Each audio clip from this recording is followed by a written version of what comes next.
In 1914, a crew of 28 men sailed right into a freezing abyss at the absolute edge of the world, where the sun vanishes for months and the ocean itself turns into a crushing vise of solid ice. Entirely cut off from civilization, they had no radios, no GPS, and no hope of an outside rescue. Suddenly, their impenetrable wooden ship was swallowed whole by the frozen sea, leaving them stranded on shifting ice floes with a terrifying reality setting in. However, what happened next defies every known limit of human endurance. The truth is, they were about to embark on a nightmare that would test the very boundaries of sanity. But how exactly did they cheat death in a place designed to kill them? To understand this, we have to look back at one of the most unbelievable survival stories in human history, the legendary expedition of Sir Ernest Shackleton and the crew of the Endurance. The real question is how a team of men, trapped in the most brutal environment on the planet, managed to survive nearly 2 years on the ice after losing their ship, their supplies, and their connection to the outside world. Let's break this down step by step. In 1914, Shackleton set out to be the first person to walk across the entire Antarctic continent. It was an insanely ambitious goal, especially since the world was rapidly spiraling into the chaos of World War I. But why does this mission matter so much today? The answer lies in the unimaginable series of disasters that forced these men to abandon their original quest and fight a daily battle against starvation, frostbite, and despair. Now the important part is uncovering the wild extremes they went to, because their ultimate escape reveals hidden truths about sheer human willpower. The mission started with high hopes, but the Weddell Sea had a nasty surprise waiting for the crew of the Endurance. On December 5, 1914, the ship departed South Georgia Island, only to encounter massive, obstinate pack ice much further north than anyone anticipated. For weeks, they aggressively bashed their way through the frozen maze, making grueling, slow progress toward their landing spot at Weddell Bay. Then, on January 18, 1915, disaster struck. A harsh weather shift forced the ice to close in around the vessel, gripping it like a giant frozen fist. Despite frantic efforts to chip the ice away with axes and run the engines at full throttle, the ship was hopelessly stuck.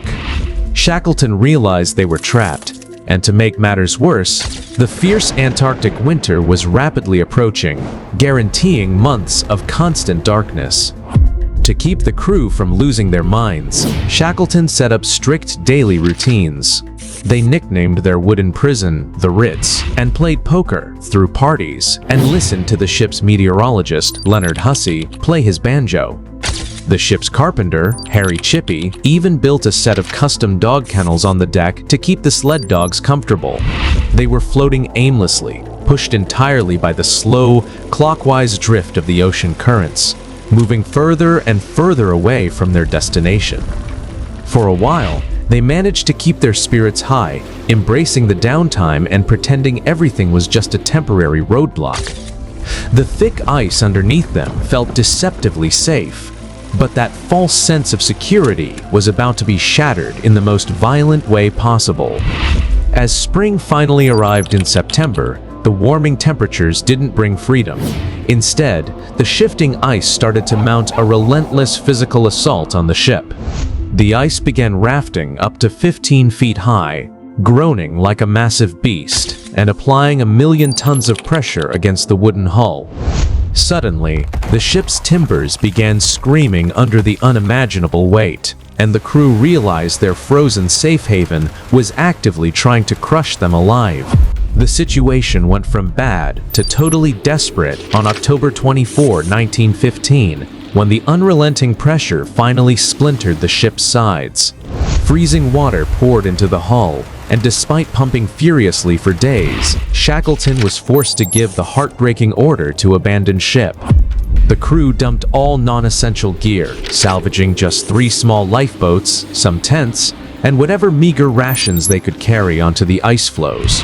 Shackleton, led by example, throwing his own gold coins and a Bible straight into the snow to prove that absolutely nothing was more valuable than their lives.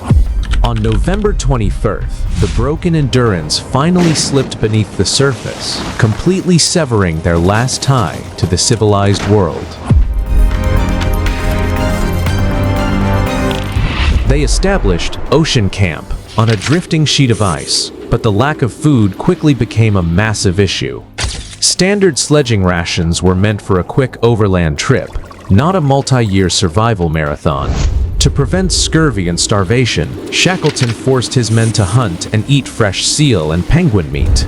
It was a brutal diet, but it provided the specific nutrition they needed to stay alive in sub-zero conditions.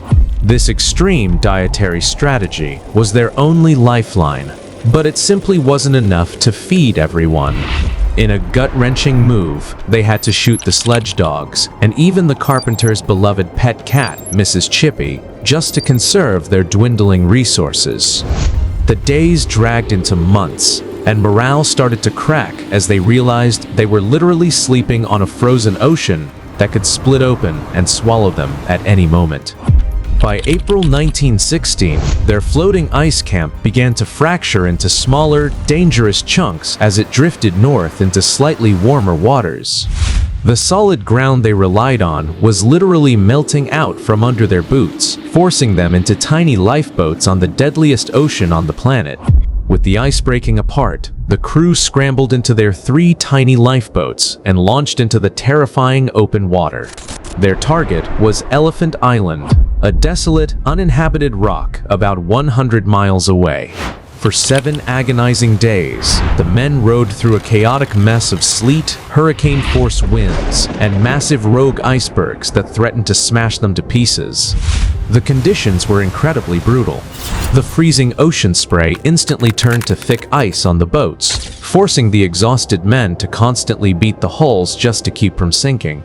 They were so dehydrated that their mouths swelled up, making it impossible to swallow the raw seal meat they chewed just for the blood. Many of the men suffered from severe seasickness and creeping frostbite, teetering right on the edge of death. Against all odds, on April 15, 1916, they successfully landed on the rocky shores of Elephant Island. It was a monumental milestone. The first time any of them had stood on solid ground in an insane 497 days. They dragged themselves onto the beach, utterly shattered, but their temporary relief quickly turned into a sobering reality check. Elephant Island was a dead end. It sat far outside any known shipping routes, meaning nobody was ever going to randomly sail by and save them. To make matters worse, their physical condition was rapidly deteriorating. One crew member suffered a heart attack right on the beach, and another had frostbite so severe that the camp surgeons later had to amputate his toes in a filthy, dark shelter made from an overturned boat. Shackleton knew that if they stayed put, they were all going to die of starvation or exposure. He realized that waiting for a miracle wasn't an option. He had to go out and manufacture one himself. He hatched a completely unhinged plan to take their sturdiest lifeboat and sail into a relentless hurricane, knowing one wrong move meant they would vanish forever. Shackleton's desperate gamble was to cross 800 miles of the Drake Passage, the most violent, unforgiving stretch of ocean on Earth, to reach a whaling station on South Georgia Island. He picked 5 guys for the job, including his top navigator, Frank Worsley, and the genius carpenter, Harry McNish. McNish worked absolute magic on their 22-foot boat, the James Caird, raising the sides and building a makeshift canvas deck to help it survive the massive waves. On April 24, 1916, they waved goodbye to the rest of the crew and sailed right into the teeth of a monster storm. For 16 straight days, they were relentlessly hammered by freezing water, bailing constantly just to stay afloat. Navigation was a total nightmare. Worsley had to balance himself on the wildly pitching deck, using a sextant to try and catch a tiny glimpse of the sun through the thick clouds. Missing South Georgia wasn't an option. If they drifted past it, they'd be swept out into the infinite Atlantic with zero chance of survival. Despite being soaked, sleep-deprived, and battling hurricane waves that nearly flipped them over, Worsley's navigation was dead on. Miraculously, they spotted the rugged cliffs of South Georgia on May 8. But the ocean had one last trick up its sleeve, throwing a massive hurricane at them that nearly smashed the boat against the coastal rocks. They fought the storm for days before finally making a crash landing at King Haakon Bay on May 10th. They had survived the impossible voyage, but the victory was incredibly short-lived. They landed on the complete opposite side of the island from the whaling stations. Their boat was wrecked, and 3 of the men were too physically shattered to walk. The only way to reach help was to march straight over a massive, uncharted mountain range, stepping into a freezing void where something unexplainable was waiting. Shackleton, Worsley, and Tom Crean left the others behind and began climbing into the jagged, icy unknown. South Georgia's interior had never been mapped, and it was considered totally impassable by anyone in their right mind. Armed with nothing but a short length of rope, a carpenter's adze, and screws driven into their boots for basic grip, they marched for a staggering 36 hours straight. They aggressively chopped steps into sheer ice cliffs, navigated deadly, hidden crevasses in the pitch dark, and were eventually forced to blindly slide down a massive, steep glacier just to keep from freezing to death at the high summit. During this agonizing trek, pushed to the absolute breaking point of human sanity, something incredibly bizarre happened. Shackleton later confessed that he constantly felt the presence of a mysterious 4th man walking quietly right beside them. Surprisingly, Worsley and Crean both later admitted they felt the exact same phantom guide keeping them safe on the ice. This bizarre psychological phenomenon, which experts now call the third man factor, gave them the final, unexplainable push they needed to survive. On May 20, 1916, 3 filthy, soot-stained figures stumbled into the Stromness whaling station, completely shocking the manager who assumed they had died 2 years ago.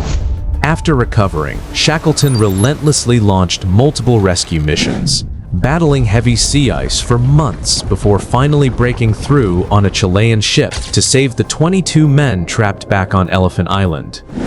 Incredibly, every single man from the Endurance crew made it home alive.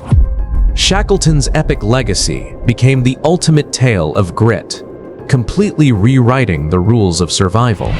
The crew escaped with their lives, but the crushed remains of their ship stayed buried at the bottom of the world, silently keeping its secrets for over a century. So the truth is, the survival of the Endurance crew wasn't just dumb luck. It was a masterclass in psychological resilience, brilliant navigation, and unbreakable teamwork. In reality, Shackleton's ability to instantly adapt to escalating disasters is exactly why his men live. This shows that even when humans are stripped of technology and pushed past physical boundaries, sheer willpower can conquer lethal environments. In 2022, exactly 100 years after Shackleton's death, underwater drones finally discovered the perfectly preserved wreck of the Endurance sitting proudly at the bottom of the Weddell Sea. Ultimately, this discovery bridges the gap between history and modern science, proving that true endurance never really sinks. Don't forget to share your thoughts in the comments section. If you haven't subscribed to our YouTube channel yet, make sure to hit the subscribe button and click the bell icon so you never miss any of our upcoming videos. See you in the next video.